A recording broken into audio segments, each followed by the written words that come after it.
An old television struggling to stay alive. Slowly, the screen brightens enough to reveal the faint outline of a living room. It feels ordinary at first until you notice the atmosphere. The air seems heavy, almost too still. Then the camera tilts toward the TV, which is turned off but reflecting the room behind it. In that reflection, the narrator sits on the couch, frozen, breathing fast and shallow. Behind them, just barely visible, stand three tall, shapeless shadows. They don't move, but their presence feels suffocating.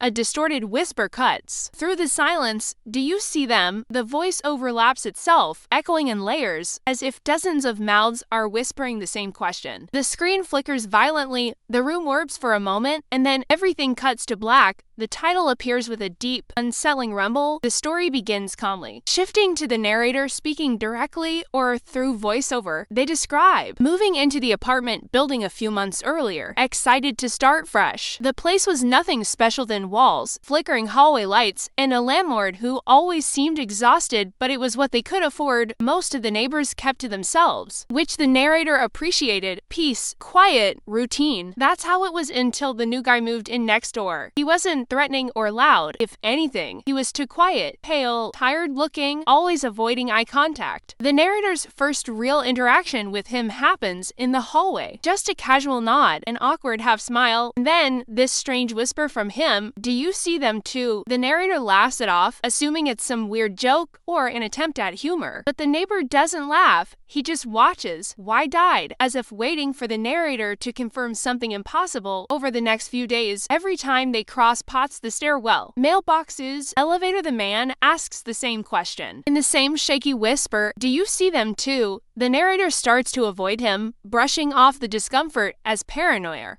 convincing themselves the guy is just eccentric or dealing with something personal. Still, something about the way he whispered it, something about his eyes, sticks with them. Little details begin building the tension.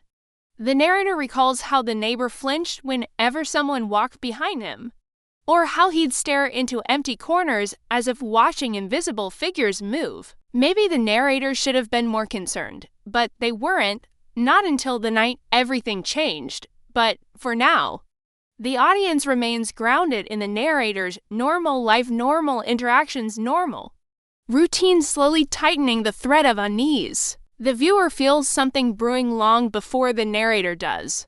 And the last line of the intro transitions smoothly toward the coming nightmare. I should have paid more attention to what he was trying to tell me before it was too late. It started small, so small that anyone else would have ignored it. A soft shuffle in the hallway when no one was there, a faint tapping on the wall at night. Things the narrator blamed on thin apartment walls and stressed imagination, but every little sound carried a strange rhythm, like someone trying to communicate. Every time the narrator walked down the hallway, they could feel eyes watching them from somewhere they couldn't pinpoint. As days passed, the encounters with the neighbor grew more frequent. He would appear suddenly standing at the end of the corridor, staring blankly. His hoodie always covered half his face, but the narrator noticed how his eyes darted around, as if tracking something no one else could see, and always.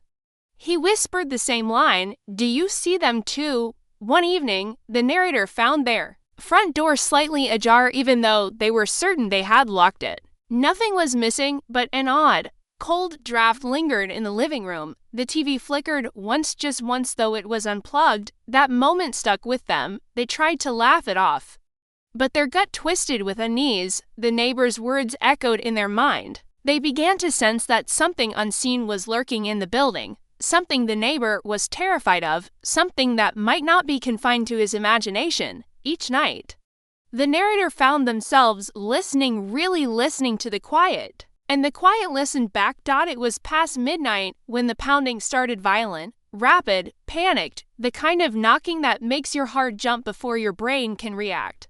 The narrator sat up instantly, pulse racing, and listened. The knocking continued, shaking the door on its hinges. Someone was breathing heavily on the other side. Against better judgment, the narrator approached, calling out shakily, "Who is it?" No answer, just more frantic pounding. Finally, they cracked the door open. There stood the neighbor, drenched in sweat, hair sticking to his forehead. His chest rose and fell in sharp, terrified breaths. He looked like he had been running from something. His eyes kept darting behind the narrator, not at them, behind them, slowly. He raised a trembling hand and pointed. His voice cracked into a whisper. "They're standing right there." The narrator spun around. Nothing, just the dim hallway light spilling onto their floor. No shadows aside from their own. Confused, they turned back toward the neighbor, but he was gone. No footsteps, no running, no sound, just vanished. The hallway was empty, silent, cold. The narrator shut the door quickly, locking every lock twice, even placing a chair under the handle. Their hands shook uncontrollably as the neighbor's words replayed in their mind. They spent the rest of the night wide awake, sitting on the couch with all the lights on, flinching at every small creak the building made. Something was very, very wrong, and whatever the neighbor had seen, he believed it was standing inside the narrator's home. The next morning, exhaustion weighed heavily on the narrator. After barely sleeping, they stepped into the hallway, hoping the daylight would make everything feel normal again. Instead, they found half the building gathered near the neighbor's door. Yellow police tape stretched across the entrance. Officers spoke quietly, taking notes, guiding people back. Curiosity and dread pulled the narrator closer. They approached. The landlord, a grumpy older man who never liked lingering in hallways, but today he looked pale. When asked what happened, he hesitated before muttering, He jumped from the roof sometime last night." The narrator's chest tightened. Last night, the same night he'd appeared at their door. Terrified, the same night he'd pointed behind them and whispered about unseen figures. The narrator felt guilt and confusion twist inside them. Had the neighbor been hallucinating, or was he running from something real? As the crowd dispersed, the narrator stood there staring at the sealed door, feeling a strange heaviness in the air. The hallway seemed colder than usual. The shadows stretched longer, darker. They suddenly remembered how the neighbor had looked past them, not at the man, and how he disappeared instantly.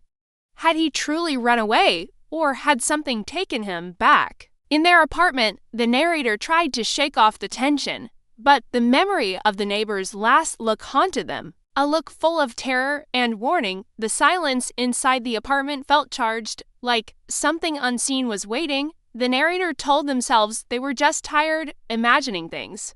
But deep down, they knew something had entered their life the moment the neighbor whispered, "Do you see them too?" The nights that followed were far from peaceful. At first, it was subtle small objects misplaced, shoes turning up in different corners, lights flickering even after replacing bulbs. Then it became impossible to ignore. The TV turned on by itself at 3 a.m., always on a black screen, displaying a faint reflection of the room. Every time the narrator stared long enough, they felt like something was shifting behind them, but when they turned around, nothing. Whispers began echoing late at night, soft, distant, barely audible. Sometimes they sounded like the neighbor's voice, repeating that unsettling question. Other times, the voices overlapped, like a crowd whispering from inside the walls. The narrator tried playing music, turning on fans, anything to drown out the noise. But the whispers always returned, quieter, closer, more deliberate. One evening, while washing dishes, the narrator felt a cold breath brush the back of their neck. They spun around so fast they nearly slipped, but the kitchen was empty. Their heart pounded as a plate suddenly slid across the counter by itself, stopping right at the edge as if someone had shoved it. Sleep became a distant memory. Shadows stretched in impossible ways. Every reflective surface, mirrors, windows, even the microwave door seemed to show something just slightly off, like a shape lingering behind them.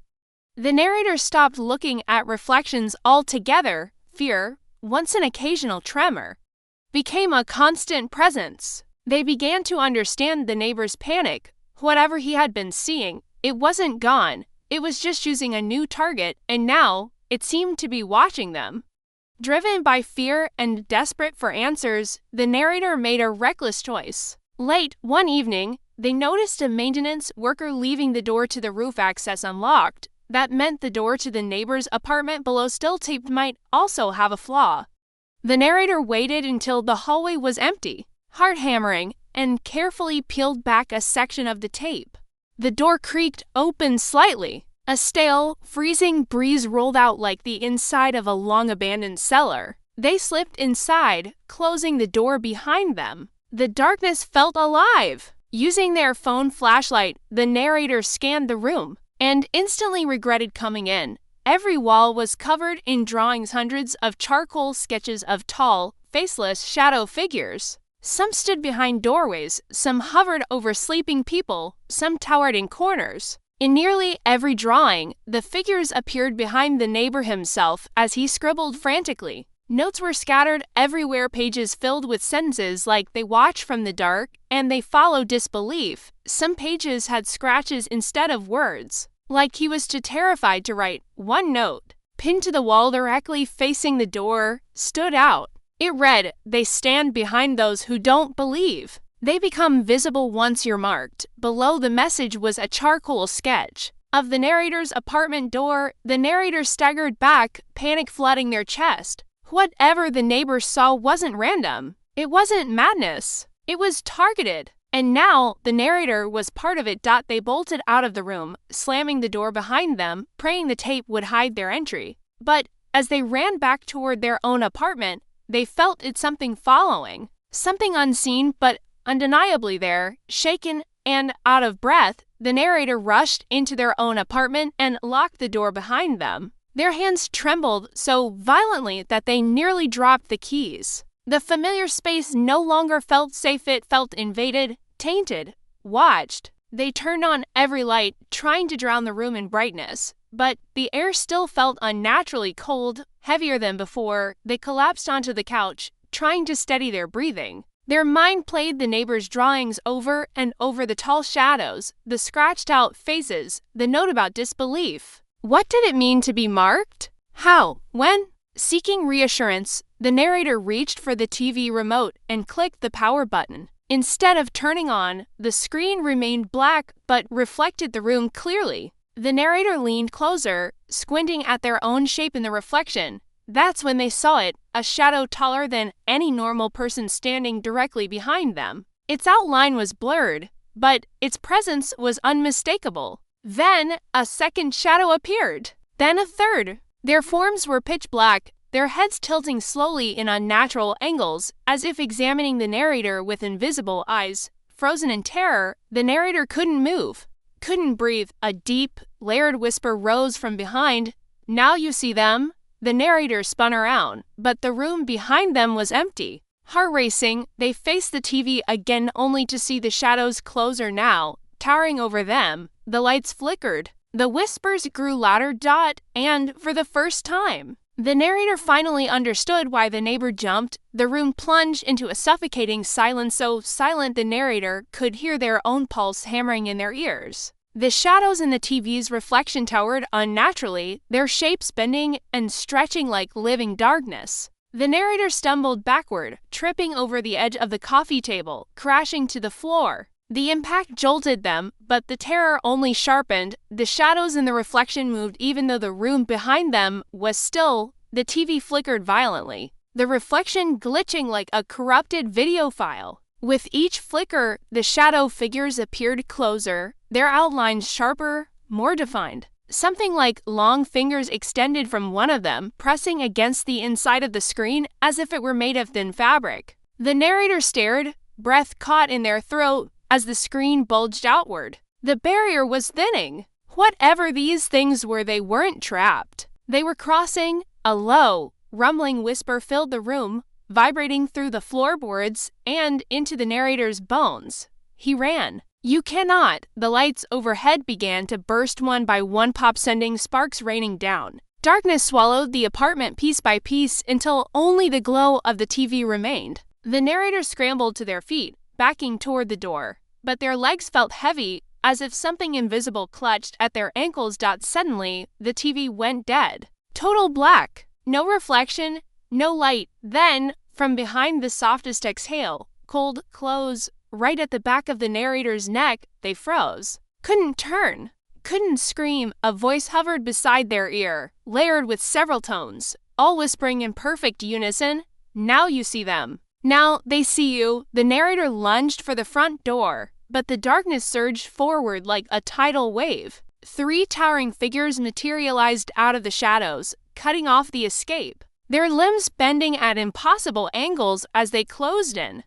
The final thing the narrator heard before the world collapsed into absolute black was the same whisper that started it all. "Do you see us now?" The apartment fell into a silence so deep it felt like time itself had stopped. Then, slowly, the screen fades from black to the outside of the building. Dawn is just beginning to break, casting a pale, washed-out light across the empty street. Everything looks calm to calm, like nothing terrible had happened just moments before. A soft wind rustles the trees, and, for a moment, there is nothing but eerie stillness. A faint sound breaks through the quiet. It's hard to tell what it is at first. Distant, close, a soft that echoes from somewhere inside the building. Then another. A sharp crack follows, then silence again. The camera lingers on the apartment windows, unmoving, unblinking, as if waiting for something to appear.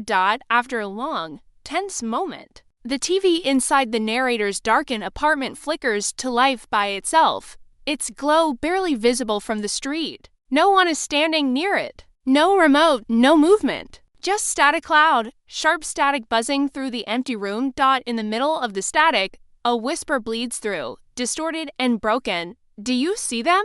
The screen cuts to darkness. For a few seconds, nothing. Then a new scene fades in, the hallway of the apartment building. The police tape that once sealed the neighbor's door now hangs loosely, torn, swaying slightly as if touched by an unseen hand. Further down the hall, a moving company stands outside. Another door box is stacked. A new tenant signing paperwork. The landlord gestures down the hallway, smiling politely, completely unaware of what happened the night before. The new tenant nods, picking up a box, heading toward their apartment. As they pass the narrator's closed door, a soft whisper drifts from inside, barely audible, but unmistakable. "Do you see them too?" The new tenant pauses, confused, staring at the door.